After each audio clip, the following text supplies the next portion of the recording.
Previously on Research, Rank, Repeat. I believe. Yeah. I believe. I believe. Okay. I'll start with my pick, which Sure. is Alyssa's been waiting for this movie for a very long time. She cries every time she sees this, and that would be pain. And that would be the Polar Express. I have never liked this movie. I've seen it. I've watched it. I didn't like it as a child. I still sure as shit don't like it now. I like that the two main characters, their names are literally Hero Boy and Hero Girl. They do not have names. They're not credited as having names. Because I think it's nice for, like, children to see themselves in these kids when they don't have a name to put it to. And they're like, oh, like, I could be the hero boy because he doesn't have a name. Last year, I went real old. I went to the 30s. But I was ready for more modern day. A classic. A favorite. Home Alone. I think the music also makes a lot of the scenes. Mm-hmm. Like, I feel like a lot of my memory of certain scenes is very much tied to the music playing at the time, or like the score at the time. I love John Hughes' like films. Oh, like so great. His films have this like real sense of like nostalgia for me. We did our Generizer. We did. And lo and behold, we were both shocked when we got Babes in Toyland. The 1934 version. Apparently Laurel there's many versions. Yeah, so Jarts will be launched, pigs will be kidnapped, and cursed Mickey Mouse will haunt your dreams. What was this? This is insane. Insane! It's horrific. The pigs? Like, it's just a mask. The pigs! It's just a The mask. pigs, so... But the last, like, 20 minutes were pretty solid. My problem, though, is that this isn't a Christmas movie. No, I agree. It's not really a Christmas film. So, I mean, Santa was there, but...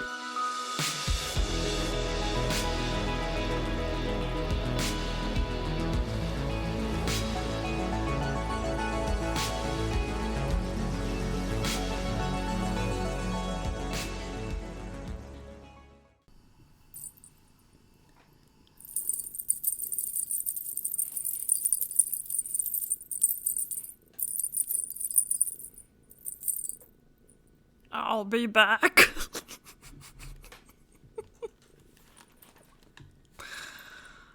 I'll be back. That's what you did? Oh my god. I saw you start laughing. Hello, welcome. This is Research, Rank, Repeat. I am co-host Alyssa. This is co-host Hannah. And we're doing our Christmas episode, 4th year running. I generally take off my headphones so I could ring my Jingle Bell earrings. They've got little bells that ring. Worn them, I think, every time we've recorded the Christmas episode, and I'll probably take them off at a certain point if they start jingling and jangling in my headphones. But I don't know what Hannah says when my headphones are off, and all I could see is just her laughing, so I assumed it was bad. Yes, you would be correct. Turns out, it's a Terminator reference. It was. Yeah. It was. We'll see why later. Yeah, a little sneak peek. But yeah, so we're back to do year 4, which is really exciting. Our list is going up there, you know? Yeah. This year we have reached number 16. Yeah. We're at 16 movies in our Christmas list, which is child's play compared to like Pixar, but Right. It's solid. It's a solid It's a list. slowly growing list. Yeah, and we also do have, so Lindsay Lohan had a new movie come out, a Christmas movie called Our Little Secret. I don't know why I can never remember the title of that, but we recorded an episode specifically just for that movie to add it to our Lindsay Lohan movie ranking. But today we're also just going to add it to our Christmas list as well, but we're not going to cover that. So if you want to hear about that movie, go listen to that episode. It will be out. I'll have it out before this one's out. I promise. That's an Alyssa guarantee. Yeah. Yeah, we have technically 4 new movies, but we're only going to go over 3. Yes. As the other one Alyssa just said will come out as its own. Absolutely. I'm at least going to revamp my original list a little bit. I have a little switcheroo to make. I do have one switch as well that I made on my list. I watched a couple Christmas movies this year, and I said, I think I need to switch some things. You know what's funny? I watched the majority of one of the films on our list right after Thanksgiving, and it influenced how I added a new movie to our list based on having watched that again. And I was like, you know what? I didn't move it, but I did put a movie where it needed to be based on that. Interesting. Which I thought was, helped me out there. Yeah. Sorry. I have my Christmas sweater. Oh, nice. Which I think I've worn before. I think so. The Office. Yes, Christmas Dwight. Sweater. Christmas elf. Yes. Oh, yeah, also, our social media manager, who is us, was in a coma for about 8 months. Yes. We're going to be posting social media posts again. I'm working on that. I'm getting a post out for all of our episodes previously that we have not done, and then we're going to start posting, for the most part, every time we post a new episode. Sometimes we don't for, special ones and stuff, just because it's who cares? Like our Avatar ones, we weren't posting every time. But we'll be back. But we'll be back? I'll be back. We'll be back, yes. We'll be back. I was saying, if you don't see our social media posts that we will actually put out, I was going to say that I'm wearing a red lip for Christmas. I've got my Jingle Bell I got my Jingle Bell earrings in. Yes. I've got the gold for Christmas gold, silver and gold. And you can't really tell, but this is a green sweater. It's like a greenish, dark green. This is the one actually I got with Hannah. Hannah was there when I got it. It looks black, but... It does in the video, but you can tell because my hair also doesn't really look orange. It's the lighting. It's fine. I look extremely pale also. I look paler than Hannah, and that is saying something. Which is saying something. So it's the lighting. I can never get the lighting to be fine. Sure it is. It is. But anyway, that's why I was segueing about social media, as I was saying, if you don't see that post, this is my Christmas look. Oh, I also have red nails. I kind of have a reddish pink as well. So. I did them today. I was like, it's time to be festive. They got a little bit of a sparkle on them. Shimmer. Yeah. A little shimmer. Yeah. We also, it sounds like, each have a drink we're having for this festive time. Yeah, I just went with a gin cocktail, blackberry, lemon, and a dash of elderflower. Alyssa tried this. Not my favorite drink, but they're in the fridge and, might as well drink them. I went a different route. I decided I was going to make a cocktail based on what ingredients I had in my apartment. So this is what I concocted. It is a tequila, it's a lime coconut margarita. What happened is I discovered after I was mixing everything together that I did in fact not have any ice cubes made up.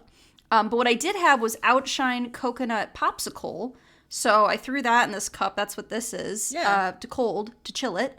And then this is a little poorly done. There's a little ginger sugar rim here. I got a little cocktail umbrella and a little lime. And I haven't tried it. Oh, and there's a couple dashes of hot sauce in there as well, because that's what it called for. I haven't tried it yet, so I'm going to try it out live. We'll do it live. Okay, see how it goes. Fingers crossed. It's good. Okay. What's not to like, right?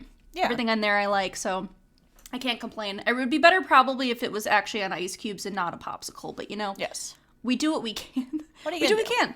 Can't complain. For what I had cream of coconut, I had some limes, I had, tequila. You gotta work with what you have. Nice. But yeah, so we, again, are covering 3 movies, with the exception of the Lindsay Lohan Christmas movie, as we normally have done. The past, I think, 2 years, we've done 3 movies. Yeah. Past 2 years, though, what we've done is Hannah selects a movie, I select a movie, and we do a randomizer to determine our third movie. This year, we've each picked a movie, and then I saw a movie on Netflix, and I said, can we also do this one? Just because I'm just curious. I need to know. I'm going to watch it anyway, so can we do it so we can cover it? Hannah agreed. So instead of a randomized movie, we have Hot to Frosty. Yes. Hot Frosty. Hot Frosty, a Netflix original movie that came out very recently. Yeah, well, like 2 weeks ago, I think. Hannah, would you like to reveal what your film you chose this year is? Yeah, last year I did Polar Express. You did? And I was thinking, I think I need to go for a classic. One of our family staple movies we watch every year. And I went with the Christmas classic, A Christmas Story. Some would say the Christmas classic. The Christmas classic. The classic. Yeah. Great choice. I approved. Would you like to reveal your pick? I would. So last year, I chose Home Alone, which was a film made by Christopher Columbus. So I decided what would be better than choosing another film that he not directed, but he produced and did some writing on. That film being Jingle All the Way. Yeah. A 90s classic that we have watched a lot as children. And I thought, what better time to celebrate the holidays than to bring in the Schwarzenegger? Yeah. Bring the Terminator. Bring the Terminator in. He's back. He's always back. I don't think we've had any film we've watched on this podcast that has had Arnold Schwarzenegger in it. I don't think. No. To my knowledge. He wasn't in any of the Fast and Furious that I can remember. No.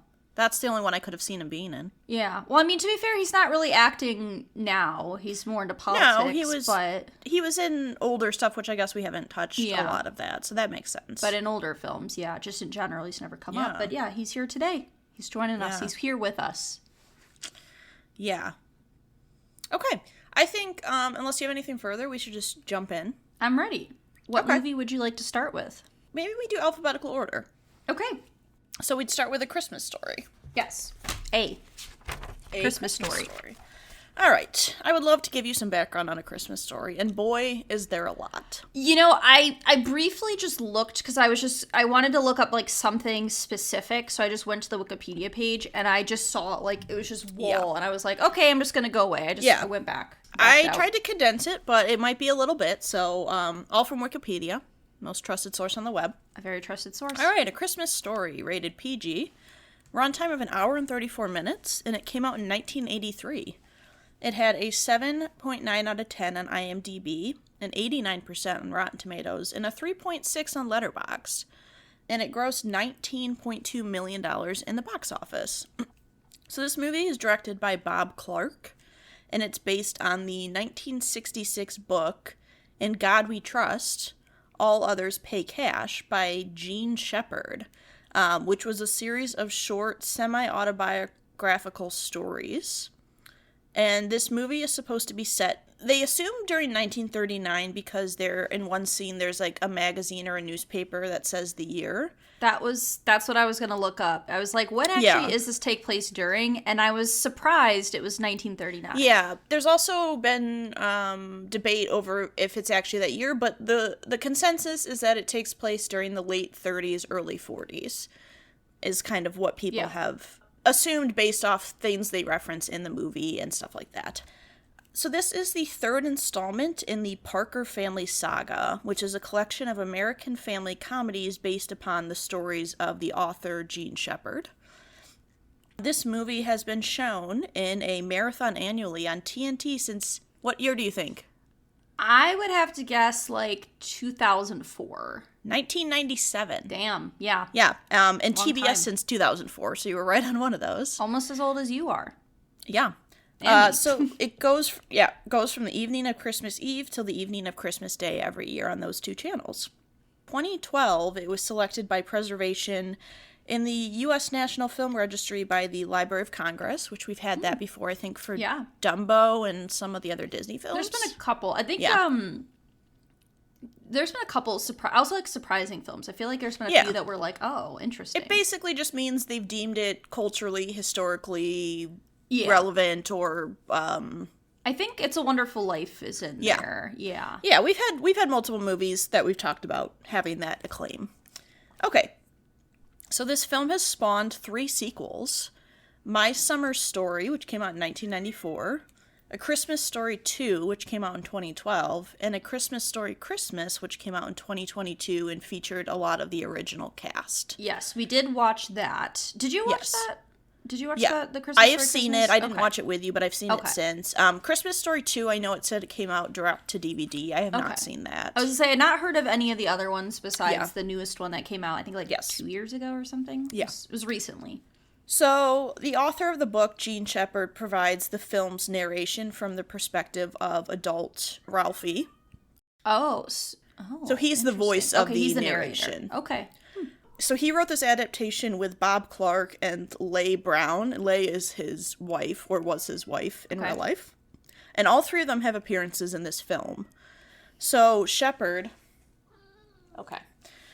Shepard is the man who directs Ralphie and Randy to the back of the Santa line at the mall when they're looking for the Santa, or the department store. Gotcha. Brown, who is Shepard's wife in real life, plays the woman in the Santa line with him. I think they're supposed to be like a husband and wife. Okay. And Clark plays Swade, who is the neighbor outside during the leg lamp scene that the dad is talking to. Okay, gotcha. Yes. So I thought this was interesting that Jack Nicholson was considered for the role of the old man, which is the dad. His name is just the old man. Interesting. Okay. And then around 8,000 actors auditioned for the role of Ralphie, including Sean Astin. Oh, okay. Yeah. There were a couple other names they mentioned. The only name I recognized was that one. The Goonies. Yes, the Goonies boy. So the Red Ryder model BB gun was manufactured in Plymouth, Michigan, which I thought was interesting, beginning in 1938. Yeah. The film was initially overlooked as a sleeper film. They released it a week before Thanksgiving, and it earned about $2 million in its first weekend. And a lot of critics generally supported the film when it first came out, and they suggested the film only experienced modest success because at that time holiday-themed films weren't super popular, like in that time period when it came out. They ended up re-releasing the movie the next year in theaters, and that's really when it caught a lot of like public attention and critic attention. And film has become widely popular, and is now considered like an annual Christmas special or a Christmas classic. In 2007, good old AOL, ranked the film as the #1 Christmas film of all time. IGN has ranked the film as the top holiday theme film of all time, as well as being included on many other lists. The film did win a couple awards in Canada, which was interesting. Yeah. Canada loves this movie. Good for Canada. Yeah, who doesn't love the Bumpus Christmas movie, especially in Canada. And then over the years, the film's critical reception has continued to grow.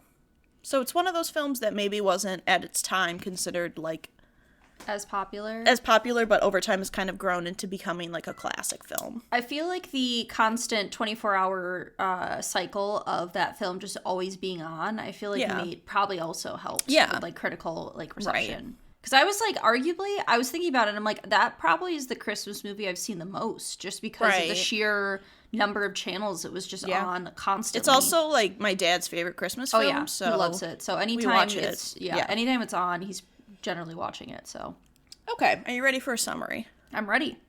Okay. Ralphie is a young boy growing up in the 1930s who dreams of what most white men in the U.S. dream for, a gun. BB gun, to be specific. All the adults in his life have the same reaction. You'll shoot your eye out, kid. He lives a good old Midwest life with his brother, mom, dad, and a sexy leg lamp. He deals with bullies, gets a bar of soap in his mouth, and daydreams of being the teacher's pet. This movie is a lesson to kids everywhere that if you get a BB gun for Christmas, you will indeed shoot your eye out. Yeah, break your glasses at least. Yeah. Break those glasses, so be careful. This movie and one of the other movies we are going to talk about, it's like, I was texting Alyssa and I was like, I've just seen them so many times. Yeah.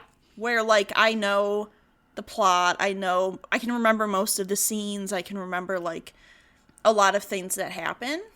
Yeah. Which is kind of nice because you can kind of just, like, sit and enjoy the movie without having to, like, focus on it. Right. I feel like this movie I've also seen in so many chunks. Like, I've seen it partway through, starting at, like, the very end to then go to the beginning. Like, it's rarely I've sat down and watched the entire movie start to finish in that order. I feel like oftentimes I'm watching it in smaller chunks or, like, starting at random points. But I've, like, seen everything enough that, like, there was, like, a point where I was doing something else.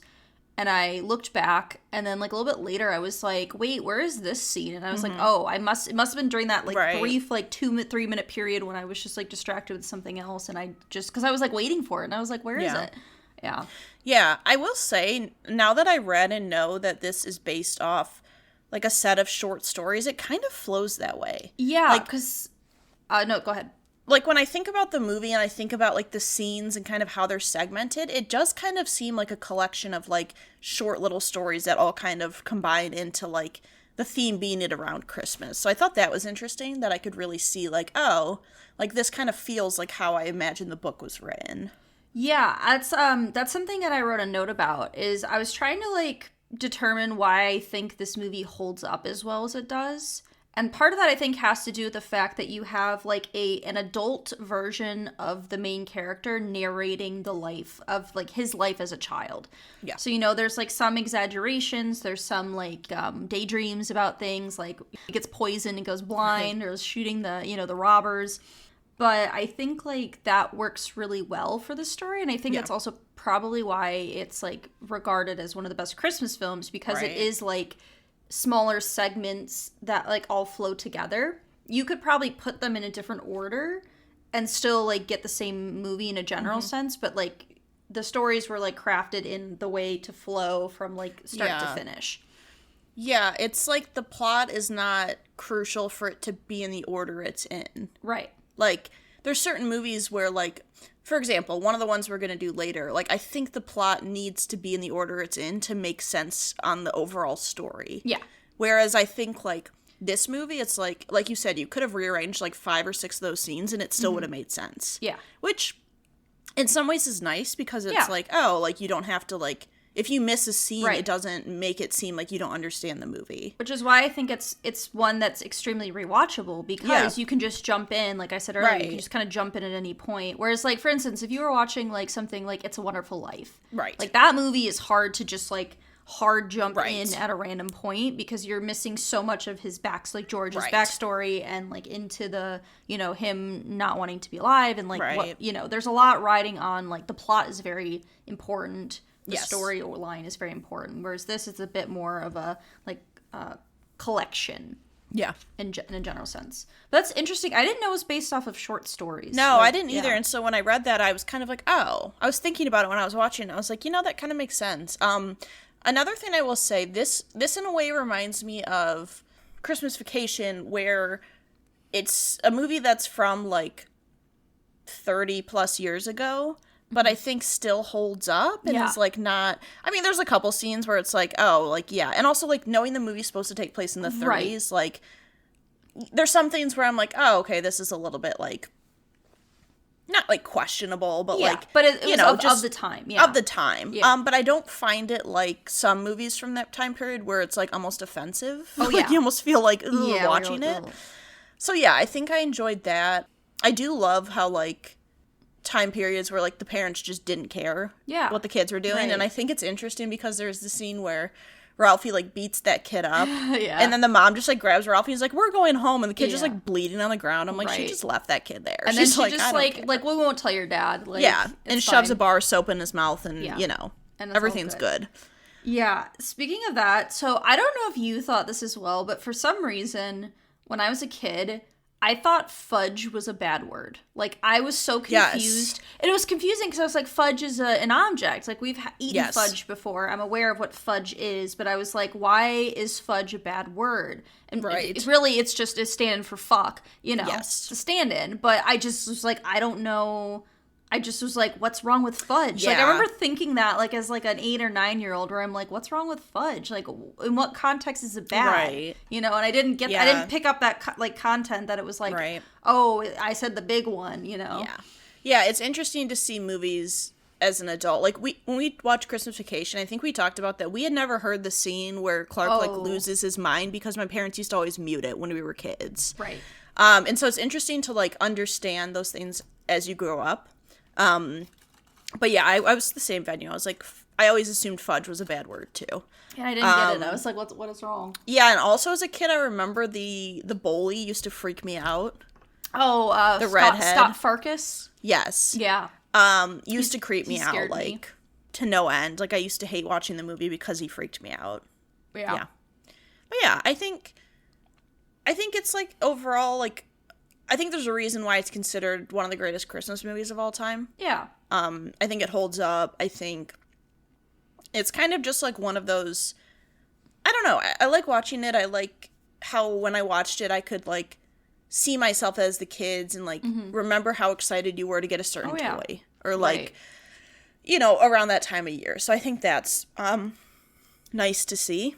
Yeah, I think, like, the childlike wonder kind of stuff, like his vivid imagination. Right. I've always loved the scene where he's doing the Little Orphan Annie code, and it's, like, just an advertisement, and he's like, son of a bitch. Yeah.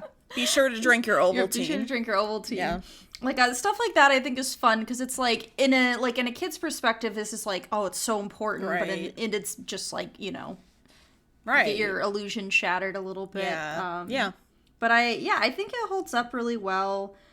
That was what I looked up, is because I was trying to figure out, I'm like, for some reason in my mind I was like, it's in the 40s or 50s is what I was thinking, and then I looked and it was like 1939. I was like, oh, that's a little earlier than I thought. I feel like it also seemed like a little bit like the video had like a little bit of a grain to it a little bit too that made it seem like it was older.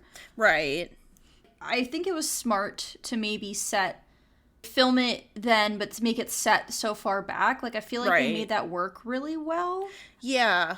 Like, I think that maybe that aspect holds up, where it's not a movie that was filmed in the 40s. It was like filmed, you know, more recently, but to take place in a time period like not too far back. Like, I felt like that was kind of worked really well too. Yeah, I would agree. Yeah. With some of the quotes, like I found a new quote I like, because I have ones that I've liked since childhood. You know, I can't put my arms down. You know, like some of those ones. But I have a new one, and I'll share it when we get to quotes. Okay. Yeah. I mean, I think I'm ready to go into favorites. I'm ready. If you're ready. Okay. Yeah. I think this one's hard because I was trying to think of favorite character, and I was like, it's kind of hard. I guess if I had to pick, I would probably just go with Ralphie. Yeah, I picked Ralphie as well. It's hard because I think the side characters are important, but this movie really is like, it's being told from his perspective.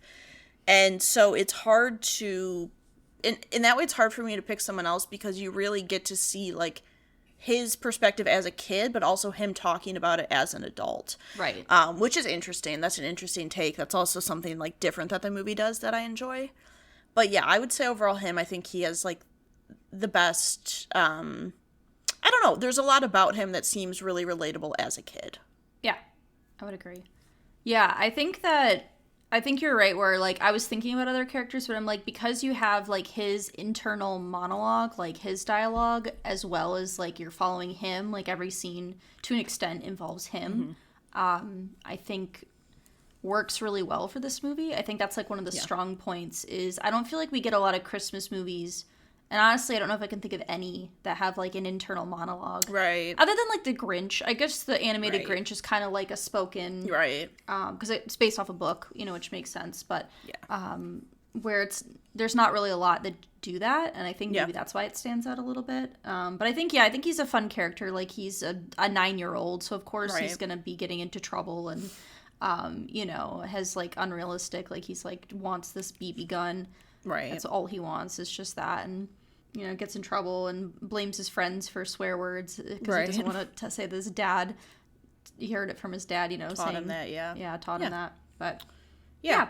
So my favorite scene and line are together, so I'm just going to do both. I've always loved the scene where he imagines, like, the teacher in the class cheering for him when he writes his paper. Yeah, and my favorite line is A++++.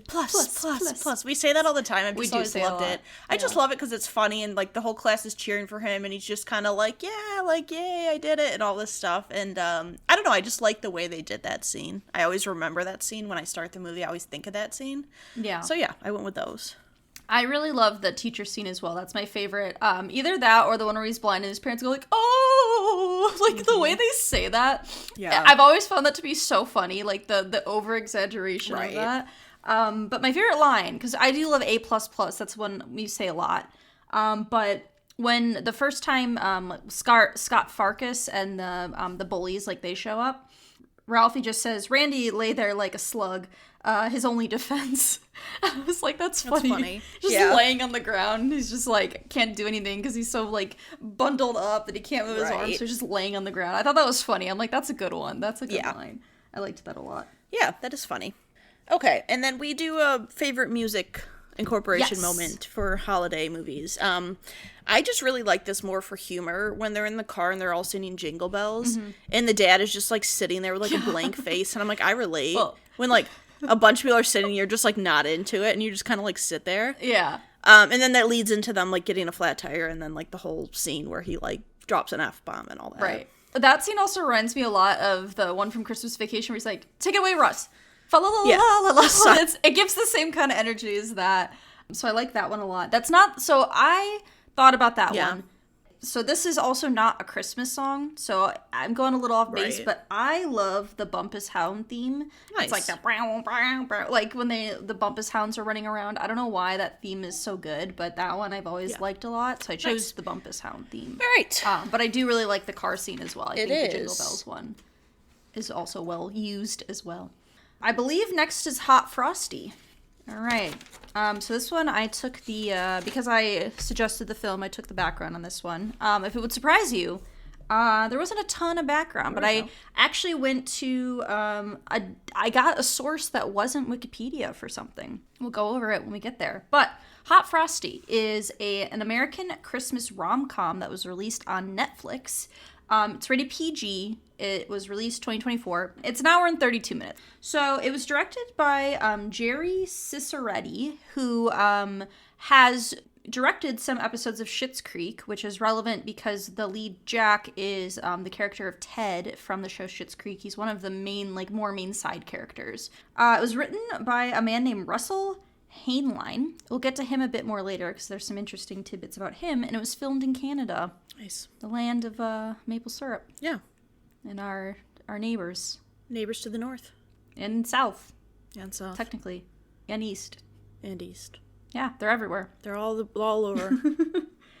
So, Dustin Milligan, who is the character who plays Jack, is a snowman who comes to life, said that he based his role and drew inspiration from films such as Elf, Splash, 13 Going on 30, and Big, which is essentially where you're taking a character and throwing them into an environment that they're not used to or familiar with, that kind of idea. He also signed on to the film 2 weeks before they started filming, so he just was in and out quick. He was like, all right, I'll do it, let's go. There are some Mean Girls references in this film. What's her name? Gretchen Wieners. What's her Kathy. Kathy, yes, who's played by an actress who's in Mean Girls.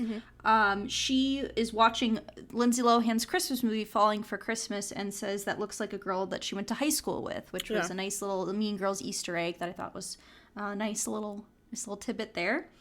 But let's go on to Russell Hainline. So I got some information from the Jacksonville.com website, which is a Florida publication, that he was not really involved in film previously, that he wrote this script during the pandemic on the idea of what would happen if Frosty the Snowman came to life and he was a really hot dude. That being in quotes, that was a direct quote from him from the article.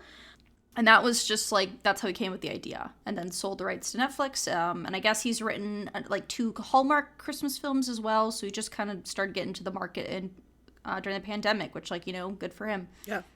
Get that bag. Yeah. It was the #1 streamed movie on Netflix the week that it was released, and it spent 3 weeks in the top 10 as of when I looked at Wikipedia after we watched this film. It has a Rotten Tomatoes score of 81%. IMDb, it has 5.4 out of 10. Letterboxd, it has a 2.1 out of 5. And I took a quote from Slate because I thought it was funny. Slate, and I didn't get the person's name, but Slate is a website, I believe, or some type of a review site. The quote says, "Netflix's new Christmas movie has me wondering if women are okay." Yeah. All right, that's all the background. What did it have on Rotten Tomatoes? 81%. Okay. Yeah, surprising, right? Yeah, that's pretty high. Yeah. Especially for check. No, I believe that. But I was pretty sure. I also thought that was weird. It's as well. high for a that sort of Christmas movie because they don't generally get high Rotten Tomato scores. I think that's why they were asked. Yeah, 82%. Maybe because it's newer too. They don't have. But maybe that's why they're asking: Are women okay? Yeah. So now I have my summary. Meet Kathy, a depressed widow from a small-town Christmas village who runs a diner and whose house is falling apart. Her life will change when she sees a sculpted, human-like snowman and wraps a magic red scarf around him, bringing him to life. Taking tropes from classics such as Elf, 13 Going on 30, and Big, Jack learns what it is to be a human and the true meaning of Christmas. Volunteering at a middle school Christmas dance and inviting an adult woman to be your date for the event. Yeah. It's a lot. It's This a movie's lot.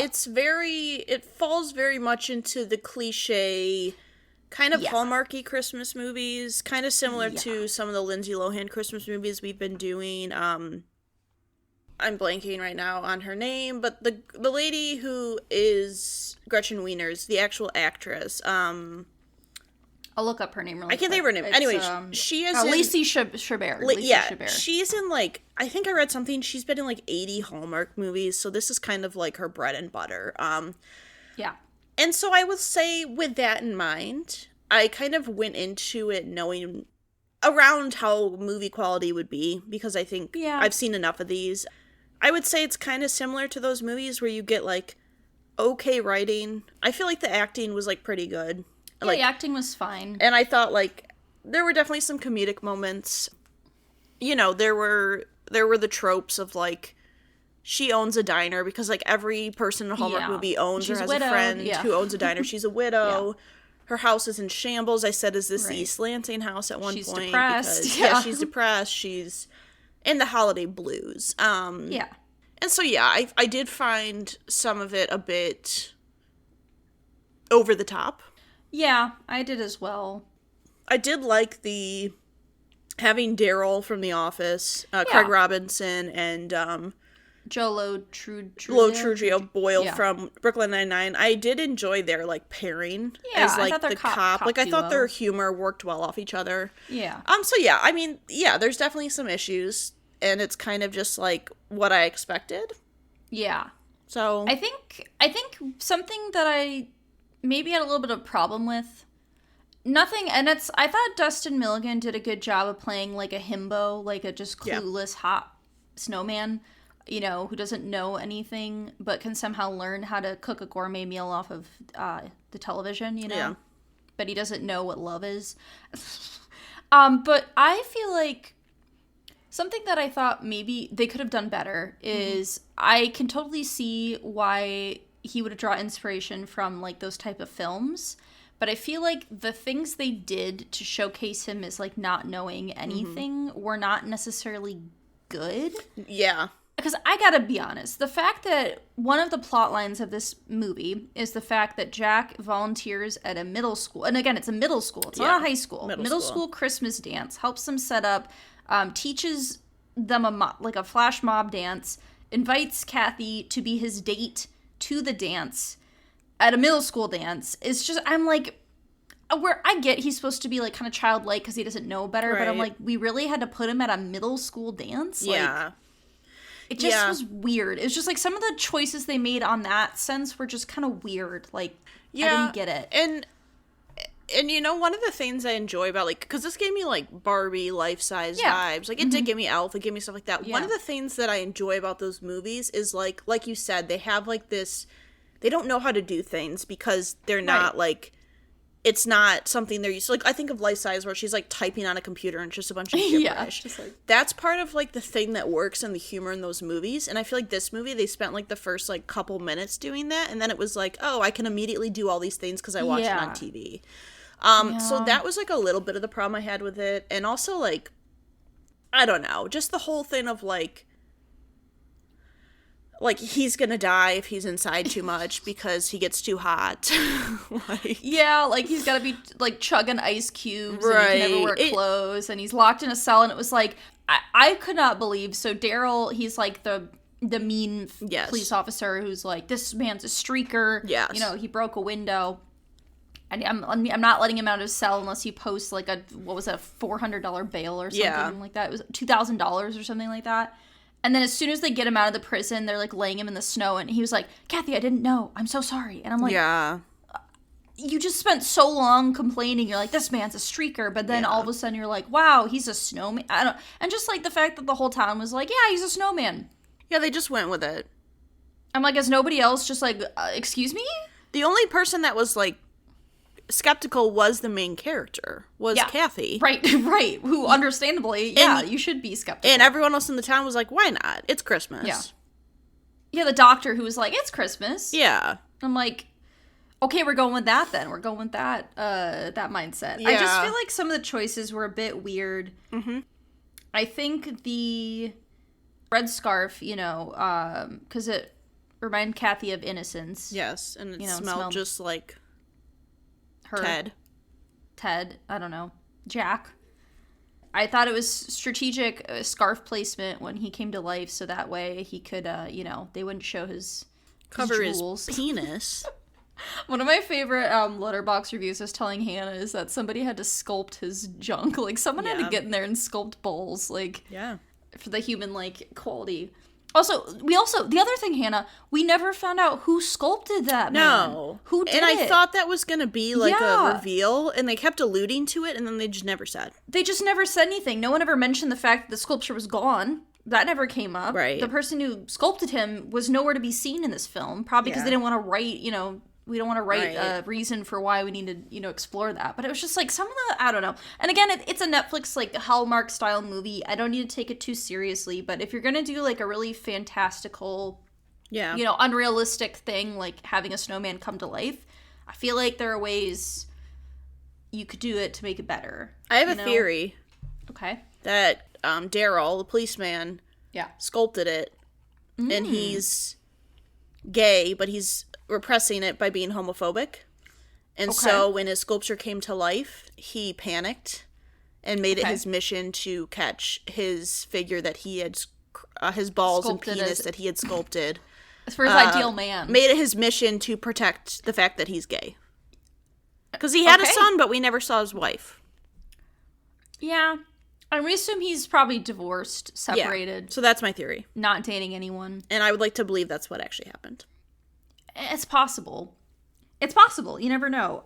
There also was, like, the scene I thought, like, I think it went on too long, but I did actually think it was kind of funny when it started, was the whole, like, older woman drives by. And, okay, also, why was every car produced in this film in the 1980s? Like, everybody was driving the oldest looking car possible, and I'm like, where are we? Like, what Christmas village is this where every person drives a, you know, like a...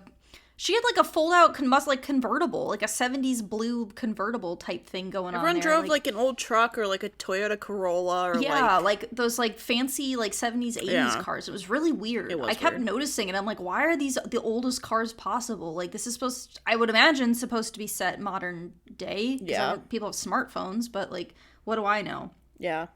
But, like, where the older woman, like, is passing by and she sees him on the roof because he's shirtless and then, like, gets stuck and he's like, let me try pushing, you know, like, sexual innuendo. And I'm like, that bit I thought worked, but then they just kept going with it, like, come to my house. And I was like, okay, we played out the bit, like, it was fine for that first bit, and then, you know, we can move on.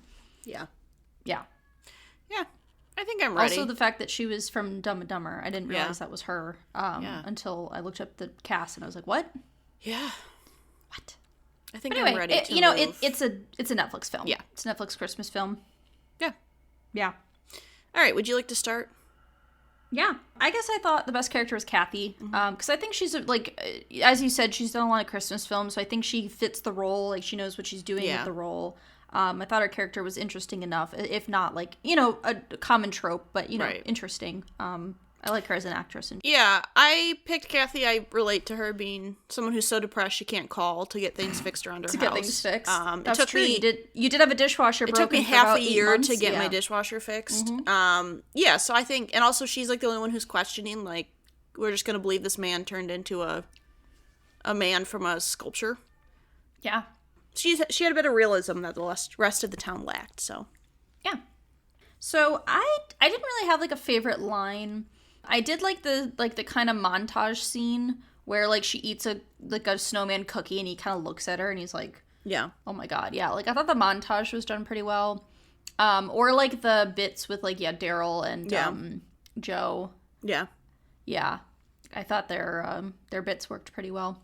Yeah, I think I did like the line that she said about, like, that looks like a girl I went to high school with, like, referring to Lindsay Lohan. I thought that was kind of, like, fun just to get cheeky, yeah. Yeah, scene. I did like the montage scene as well. There was a scene with Joe, like, Boyle from Brooklyn Nine-Nine, where he, like, was talking, him and, like, Jack become, like, buddy-buddy, basically. Oh, yeah. And so I thought some of those scenes were funny, like when Daryl looks out the window and they're just, like, chatting and they're, like, really close to each other's faces and stuff. I enjoyed those scenes. Yeah. And I thought the best use of music was the Depression Jingle Bell Rock to start the movie. I thought that set the scene pretty quickly. Yes, I also what they're going for. picked that as well. So I honestly think that could be the best part of the movie is the beginning, because I thought I was like, oh, I get it. I'm here for it. Understand what's going on. Yeah, I related. Yeah. Yeah. Yeah. All right. You ready? Let's jingle all the way. Put that cookie down now. Okay. Jingle All the Way. So this was a film that was released in 1996. It's rated PG. And I have a discrepancy, Hannah. There's a discrepancy. I went on Hulu, where I watched this film, and the runtime was listed as an hour and 30 minutes. And then I went on Wikipedia. What do you know, Hannah? It says the runtime is an hour and 29 minutes. There's a 1 minute difference, which is true. I wonder what I watched on Amazon Prime, but I can't remember what the runtime was. Yeah, so we got a discrepancy here. Which is the right one? What's the truth? So anyway, I just thought I'd bring that up because I was like, oh my god, 1 minute difference. I guarantee it's like an hour 29, 30 something, and they just round up too. Oh, I'd guess so. Yeah. But anyway, besides the point, this is a Christmas family comedy film. It was directed by Brian Levant, and it's starring Arnold Schwarzenegger and the comedian Sinbad. Yes. It was produced by Christopher Columbus and written by a man named Randy Cornfield. They also said that Christopher Columbus, when he picked up the film, did some rewrites on the script. So he is like an uncredited writer. Okay. Which I think is, on a couple films, he's been in like an uncredited writer. Yeah. To an extent. But this film is set in Minneapolis, which we've been to. Hell yeah. Been there. We've also been to the Mall of America, which is another setting that is in the film. And the title of the film is driven from the lyrics of Jingle Bells. Mm-hmm. Jingle bells, jingle all the way. That's where it comes from. It is to ride in a one-horse open sleigh. Hey! But it is inspiration, Hannah. Now, I know we were both young in the late 90s, around the time this came out, but the inspiration for this film came from the sold-out toys of the late 90s. Specifically, they talked about Cabbage Patch Kids, Power Rangers, and then the year this film came out, it was the Tickle Me Elmo fiasco. Yes. Basically, where people were going insane, like rioting. There were times people rioted over the fact they couldn't get these toys for their children for Christmas, or grandchildren, or, relatives. And basically that people were extreme about Christmas, and looking at a more like kind of dystopian view towards it, like the capitalist view, as you will, towards Christmas. Christopher Columbus liked the idea, but wanted to make it a little sadder, a little more grit, Here's to you, Dad, grit. Right. Fighting some Santas in a warehouse, grit, and was able to rework the script and then went into production. So Arnold Schwarzenegger was the first, I believe the first actor cast, and he was able to do the film because of delays to the Planet of the Apes film that he was supposed to be in. I guess Christopher Columbus was also supposed to be either directing the film or doing something with the film, and he left that film, and so that, I think, allowed Arnold Schwarzenegger to be able to be in this film. Okay. Joe Pesci was originally considered for the role of the postman Sinbad plays. I can't remember his name right now off the top of my head, but Merv? No, Merv is from Home Alone. Marv? Or Marv's from Home It's Alone. Something like that. It's a very similar name. And he's also like kind of an angrier man. Okay, now I have a direct quote from Wikipedia that I'll say it's a direct quote because I couldn't. The sentence was so ridiculous I had to just like say it as it was written on the page. But so producers initially were worried that Sinbad playing a villain in a film would hurt his clean comedy image that he had at the time. And he also, okay, now here's a direct quote from Wikipedia. Quote, he missed the audition to this film due to his appearance with First Lady Hillary Clinton and musician Sheryl Crow on the USO tour of Bosnia and Herzegovina. What a sentence. Such a 90s thing. Such a 90s. I read it and I was just like, whoo, that's a sentence. That's a real sentence right there. But anyway, so then he was allowed to re-audition. I think some of the producers were like, he would be a good fit. He also improvised the majority of his lines in this film. And a lot of Arnold's responses to his improvisation, because he also improv'd as well, the responses, so a lot of those interactions between those two were improvised for the film and weren't necessarily written in the script. Right. So this, at the time, was the largest film production in the state of Minnesota. For ease of filming, they called the combined St. Paul and Minneapolis the Twin Cities as like one city. So there's like the police cars say the Twin Cities on them. I think they just did that for filming purposes. Right. And also because it's like fictional, fictional story. They also filmed quite a bit of I think the first 5 weeks were filmed in Minneapolis, like places in Minneapolis and St. Paul and Edina, and a few other places as well. They wanted to initially film the parade scene in Minneapolis, as it's based off of the actual Christmas parade that happens in downtown Minneapolis, or it might be St. Paul. I can't remember which one. They couldn't make it work, so they filmed it in California and based it off of 2nd Avenue. Mm-hmm. And then when they did the shots, they superimposed and like stitched in some actual footage of Minneapolis to put over top of like the city in California. So the premiere of this movie was actually released early. There was a special screening at the Mall of America on the 16th of November of the year it was released in 1996. And then the film itself was released in November of 2022. So one more thing that I thought was interesting to note is that the film got sued for stealing the idea of the film. They were found guilty in 2001 and were liable to pay back the original author, but then in 2004 it was overturned and they no longer were found guilty of stealing the idea for the film. So I didn't really get into it because I was like, that's a lot of information that nobody cares about, but just know that the original author or an author of a similar idea sued them, won, and then lost for some reason. I don't know why. But anyway, this film had a budget of $60 to $75 million, and it ended up making $129.8 million in the box office, so it did decently well. Mm-hmm. It generally has negative reviews. It has a 20% on Rotten Tomato, 5.7 out of 10 on IMDb. DB, I don't know why I can never get that right. Yeah, you DB, like IMDb. You just like those BDs. You like that BDs. I don't know, probably because it's an acronym, and I think a BDSM is probably, I don't know. Either way, I even wrote it like that too. That's why I looked down and I was like, I wrote it wrong. IMDb, and a 2.9 on Letterboxd. All right, so now I have my summary. Yeah. Howard is a shitty dad. Yeah. He's a workaholic, misses his son's events, and doesn't take interest in what he likes. To save his relationship with his family, he must hunt down a Turbo Man doll, like the creature from Predator, battling against a terrorist mailman in the process. Will he pipe down in there and disappoint everyone, or fly using his jetpack to save Christmas? You know, watching this movie is so quotable. It is very quotable. We have seen this movie a lot. We quote this movie a lot. I will say, watching this, I realized based off my first note I wrote down that I must be old, because my first note was about how he's a horrible father and can't take responsibility for his actions. Yeah. And this was one of the times where I watched this where I noticed like just how shitty he was. And I was like, okay. Super shitty dad. Okay, he's a horrible dad. Oh yeah. Even towards the end, like, oh yeah. Even when he like redeems himself, I'm like, you're still shitty.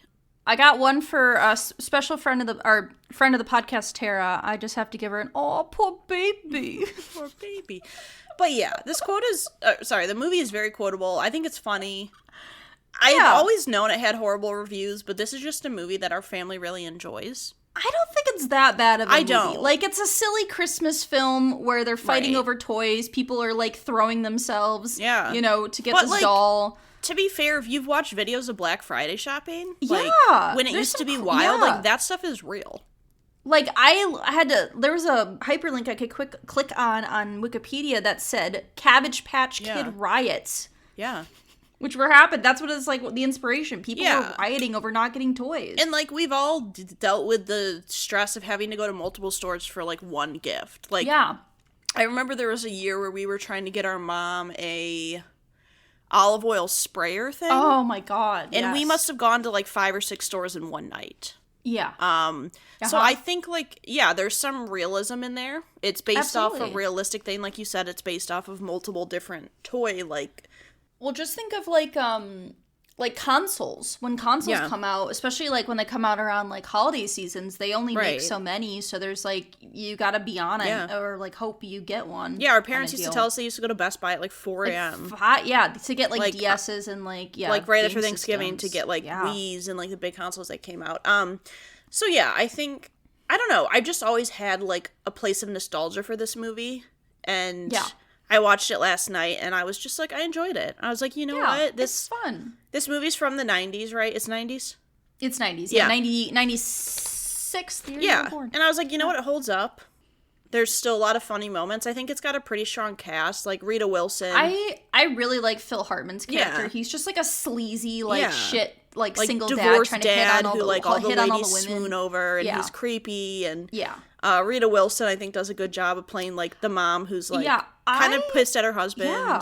I really like that she calls him out on his shit constantly. That she's like, it's not me. Like, I like the one where she's like, it's not me you need to apologize to. It's your son. Because you didn't go to his event. And like, calls him out and, like, tries to protect her son in the process. Like, very family, you know, I'm like, support that. You know, she doesn't take any shit from Ted. No. Beats him. She beats him his ass with the a eggnog. thermos. With a non-alcoholic eggnog. Yeah. Yeah, and I think Sinbad does a really good job. I think his character is really, like, funny in terms of, like, just how extreme he can be, and I like the police officer who he keeps running into, like, in his every time when he sees him, and he's just like, oh, you again, and then he sees him as Turbo Man at the end, and he's like, are you kidding me? Sorry about that. I will say, though, there is no way they could get away with a bomb scene post, like, you know, 9/11 and, like, that kind of stuff. Like, when I was watching it, I'm like, it is wild to me that a postman is just like, I have a bomb. Yeah.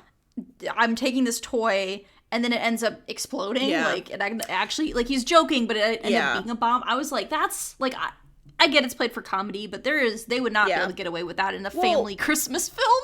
I think maybe that's one of the only scenes that doesn't age well, because it's like, ooh, nowadays, no. Yeah. I find the pace of the movie really enjoyable. Mm-hmm. Like, this is the movie I was talking about where it's like the scenes kind of have to be in a certain order to make sense. I agree. And I find, like, the pacing, like, I like him going to all these different places. I like him going to, like, the Santa, like, shady factory where he's, like, it's, like, black market. Yeah, it's, like, black market Christmas stuff. And I, like, you know, I just find it interesting. And so I think that's what I like kind of the most about this movie is, like, the pacing and, like, the humor, I think, works really well. Yeah, I don't know, I enjoy it. Yeah, I think it, like, is fun. Like, I really like the parade bit. I think they do, like, the kind of action sequence bit. I feel like it also, because Toy Story came out the year before, I feel like this movie, like, draws some bits from Toy Story, I feel like. There's a little bit, like, the way it opens with, like, the TV show and, like, that kind of stuff. I feel like there's a little bit of that in there. The scene with Ted's son, I just thought this was the vibe I was getting, where he was like, I named him Ted after my dad. They were a gift from Draco's father. I wrote that down because I was like, she's next door petting Ted. Yeah. There's just, like, I feel like a lot of the lines are just, like, humorous. Like, they just are, like, funny. I feel like they just work. Well, and I think having a movie using, like, a good amount of, like, comedic actors, because you have Sinbad, and then you have, what's his name? Ted? Phil Hartman. Phil Hartman, who was on SNL, and, like... Right, yeah, he was funny. And, even, like, Rita Wilson's character, like, I think having a couple people who, like, are kind of rooted more in comedy usually leads to just funnier interactions for characters.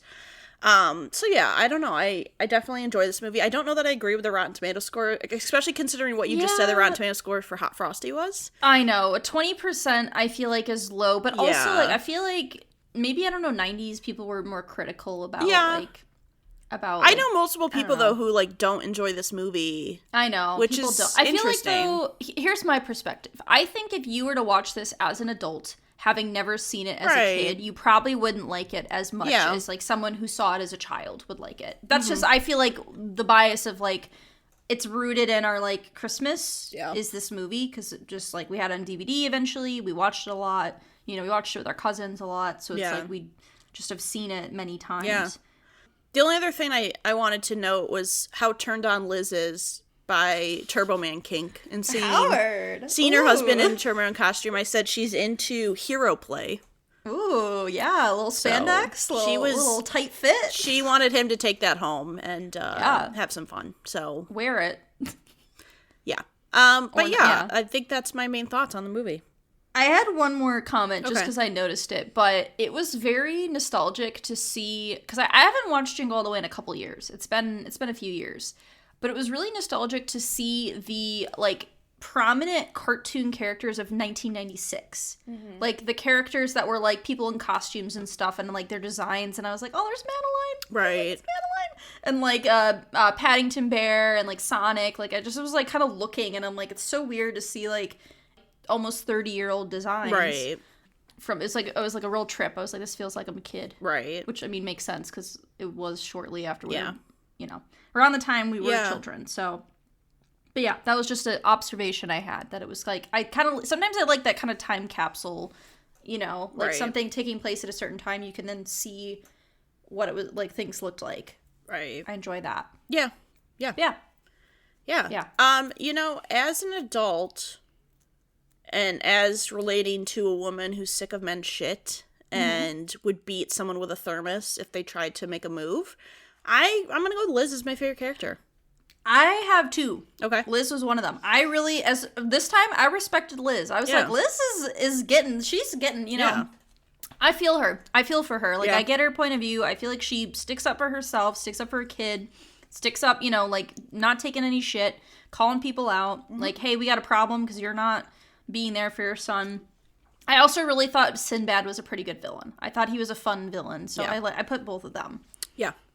I had a hard time with favorite line because there's so many to choose from, but every time I hear this line, I just like think it's the funniest thing. Pipe down in there. It is so funny. I love pipe down. Ta-ta, Turbo Man. Yeah, there's so many quotes. I thought about fly, Turbo Man, use your jetpack. Even, like, she's next door petting Ted. Like, that's a good one. But, pipe down in there. Put that cookie down now. It gets me. No. It's the fact that he burns his hand and goes, pipe down in there. Yeah. Yeah, I picked that one, too. But it was hard. There were a lot of quotes from that. Yeah. I think I always really liked the mall scene. Just, like, the whole sequence. Yeah. But I also love the end, like, parade scene. I'm not a pervert. Yeah. Like, the whole action sequence of the parade scene I've always really enjoyed. So I would say probably those two are kind of tied for me as favorites. Yeah. That's, I also put that as my favorite scene, but it's also my favorite music moment. I really love It's the Most Wonderful Time of the Year. Like, a classic Christmas song about cheer and holiday fun being played over people fighting over a Turbo Man doll. Like, people, like, physically fighting and shoving each other and, like, chaos. I thought it was, like, a really good juxtaposition of, like, it's the most wonderful time of the year. We're just, Mailman's got two. He's got two. So I thought that was a really well done use of music. Yeah. Very well done. Yeah, I like the music in that. I think just for humor, I love the scene where the carolers are singing and like all hell's breaking loose in the neighbor's home and like he's trying to steal Turbo Man and then the reindeer comes in and like everything's on fire. Like I've always enjoyed like that scene as well. That one's good as well. Yeah. Yeah, I thought that really good. A lot of good music used. Yeah. Christmas music used. I would agree. Movie. Yeah. Okay. So. Great. So we'll do the same thing we did last year. So what we did is we're just going to run through our ranking list. Okay. Starting from the bottom, going to the top. And we're just going to note where our new ones are. Like, so basically I'm going to say number 16 is blank. No, like it's in the same, like no change. Okay. We're basically just going to go through our list where, like, we can talk about when we add our new ones. And if you have any switches, you can do it on your way up. Okay. As we go along. Okay. All right. So would you like to go first, or do you want me to go first? Yeah. Number 16, I have Babes in Toyland, which did not change. I agree. Same thing, still the worst Christmas film we've watched so far. Number 15, I went with Hot Frosty. I just, in terms of, like, where it ranks compared to all these movies, I was like, it's pretty far down. Yes, I did the same. Number 15, I put Hot Frosty. I agree. I think based on all these other films, it's not necessarily any better than the ones we have on here. And the reason why, actually, you go first, and then I can explain how I decided on my placement. Number 14, I went with Christmas with the Cranks, which didn't change. I just think that Christmas with the Cranks had a little bit better writing and some, like, humor moments, and also was more realistic. And I think it's more humorous because you can relate to more of those scenes. Yeah, so that is the reason. So number 14, I have Christmas with the Cranks, which is no change. And I actually, right after Thanksgiving, I watched this movie with my dad. And I was sitting there and I'm like, you know what? It's fine. Yeah. I was like, I don't hate this movie. It's not like great, but it's fine. And so when I watched that and then watched Hot Frosty, I was like, I think Christmas with the Cranks is better than Hot Frosty. Just like I don't think it's a great movie, but it's better. Yeah. I gave it that. I gave it 1 point. Yeah. Number 13, I have Falling for Christmas, which did not change. Same. I have Falling for Christmas, number 13, no change. 12, I put Our Little Secret. I think that, and I think we talked about this when we did that episode, I think that Our Little Secret is better than Falling for Christmas. I think to me it's a little bit more enjoyable, a little bit more realistic, and I think like the writing was overall better in that movie. Yeah, number 12, I also have Our Little Secret, and kind of the same thing. We talked about it in our Lindsay Lohan ranking, but yeah, I also agree that it was better than Falling for Christmas, so I thought it could go just right above that.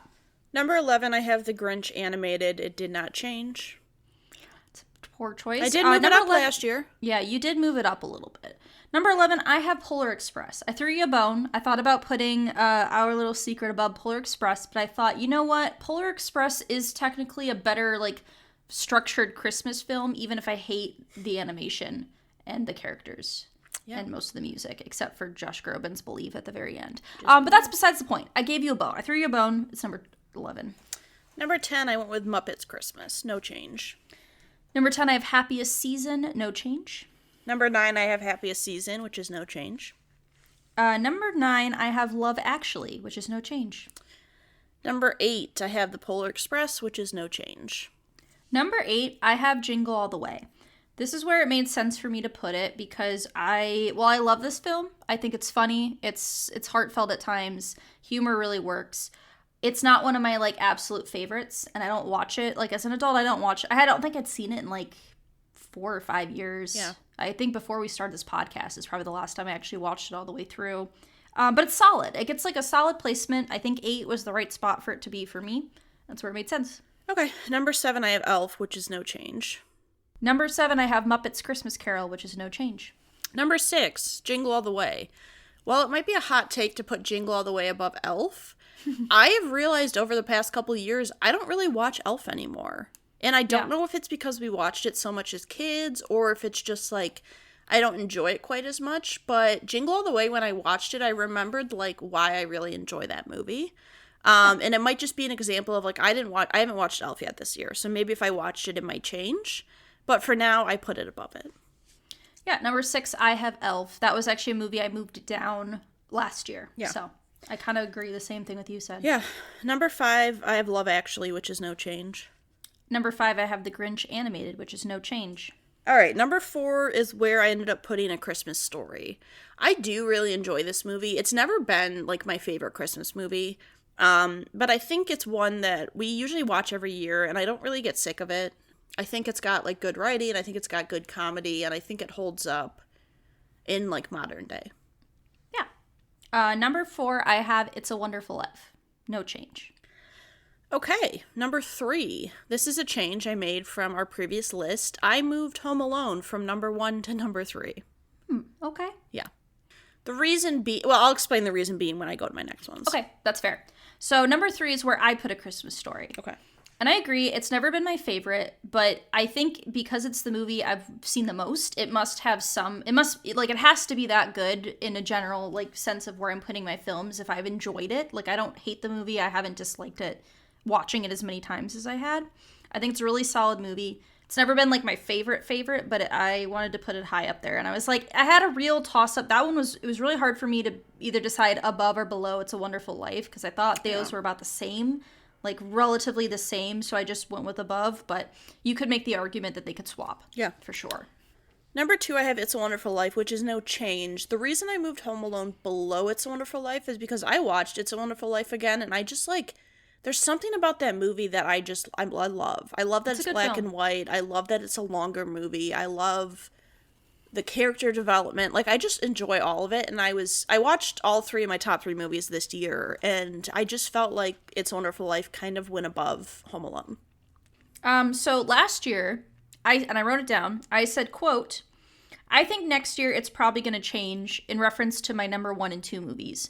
I did end up switching my number 1 and 2 movies. So now, Christmas Vacation is now number 2. When we get to number 1, I can explain why I changed it. For me, number 1 is now Christmas Vacation, which it was number 3 last year.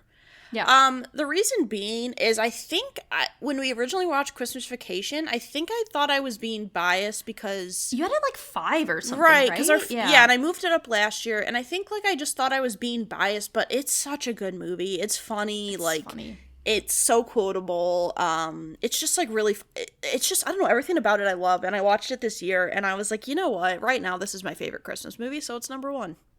Yeah. So number 1, I now have Home Alone as my number 1 Christmas movie. So I had Christmas Vacation as number 1 for 3 years straight. Last year I even said that was the hardest decision I had made because I love both of them so much. This year I just was thinking about it and I was like, you know what? This year like Home Alone is calling to me. Yeah. I was like, it's time. It's time to get number 1. This is it's now. And I think those are probably so close between those two that they could flip-flop again. Yeah. Like it could be whatever I feel in the year. Yeah. Kind of deal. But they're very close. I feel like my top 3, depending on the year, could rotate around, which it kind of did this year. So yeah, I feel similar. Yeah. So I finally swapped it. I did it. I stuck true to my quoting myself from a year ago. I predicted it. I said it's probably going to change next year. Yeah. And guess what? It did. It did. I was surprised when I heard that. I was like, I said that and I was like, oh, because I was just trying to like listen to like how we did the order and the list, and then I was like, oh, I'll probably switch next year. Joke's on you, 2023, Alyssa. You were right. Yeah. This is interesting because I really only watch any of these movies around Christmas time. Yeah. So it's only like one time a year where I would really change my opinion. Yeah, on these movies. It's only going to be in like December. So yeah. That's about it. Yeah. Yeah. And as always, we'll keep updating it as long as we do this podcast for, keep adding more Christmas films. I already thought about what I would pick next year, and I think I got it. I thought about doing one year, we've done randomizers, we've done based off what's just come out.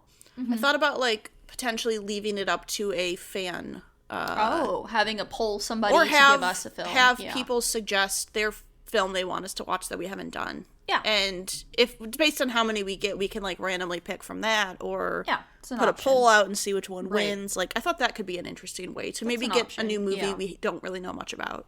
Yeah. Yeah, but... there's, like, 2 movies I'm thinking of that I was like, this one, like... There's a couple that I'm, like, are big movies that we just haven't done. We just haven't gotten to. Because it's just, we can only do so many in a year. Like, yeah, I mean, we just got to Christmas Story this year, and... Yeah. But, so this will be potentially our last episode of the year. We always do a year in review episode, but sometimes that'll come out in early January. Yeah, it usually comes out in January. So we usually film it around the end of the year, but usually it wouldn't come out in 2024. So this will be our last episode of 2024. Yeah. We made it. We're here. Solid time. Yeah. We ended up actually releasing more episodes this year than I thought we were going to. Yeah. In general, like, we had a somewhat consistent schedule. Yeah, we did. Yeah. Especially early on. Yeah. We will be back probably next year. Yeah. If you want to reach us, we have Instagram. We also have a Letterboxd account. Yes, I will be, before this episode goes up, I will be creating our Christmas movie lists that have our ranking list for our Christmas films. So you can check that out. You can comment on it if you don't like our list. Feel free to let us know. I'm still working on adding more stuff to that, but there are some lists. Yeah. We got a couple up there. Yeah, and we also have an email, r3podcast@gmail.com, and an Instagram. We'll be updating. Yeah, we'll get there. We'll do our social media manager. Will rise from the ashes. Rise from the ashes. Yeah. Bye. Yeah. Bye. We would like to thank Joseph McDade for our intro music. He provides free music available for all kinds of creative use. The song that we used is called Sunrise Expedition, and you can find it and his other music on his website, josephmcdade.com. If you would like to reach us, you can email us at r3podcasts@gmail.com. That's R, the number 3, podcasts@gmail.com. Or you can find us on Instagram by searching Research Rank Repeat. But I don't remember where I was going with this. There's a reason I was talking about it. Something. Why did I bring this up? Where did I start? I don't know. There was a point. I was going to segue into something, and I don't remember. Oh, I remembered. Okay, bring it back. Bring it back.